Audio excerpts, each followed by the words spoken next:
showing people that path and guiding them and using our skills as clinicians to do that, I think is super important, and I think it's undervalued. I don't think that we as physios portray ourselves as that enough. I don't think the public sees us as that enough, and I think it's something that we need to do a better job. And even beyond that, like even beyond getting someone prepared, being a consultant for someone where they're actually already doing a ton of really great stuff, and they come into you with questions because they've seen certain patterns popping up, and you do an assessment and you sit down with them and you go through all this stuff and you give them your insight and your thoughts on what they're already doing and how they're already progressing their plan, and you leave them with some things to think about. And then maybe on a monthly or a quarterly basis, this individual is coming back in to check in with you and get some thoughts on how their training has gone or how the things that they've done has progressed, and give you more questions on how they can continue to implement that on their own in a productive way.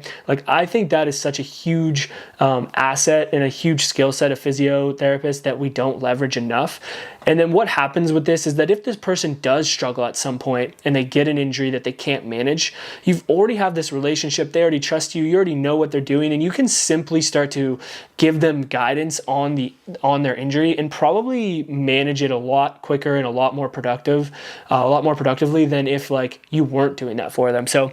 I really try to preach this a lot to our team at the movement, and I really try to share it as much as I can on these platforms, because I really do think physios sit in a super great opportunity, a super great position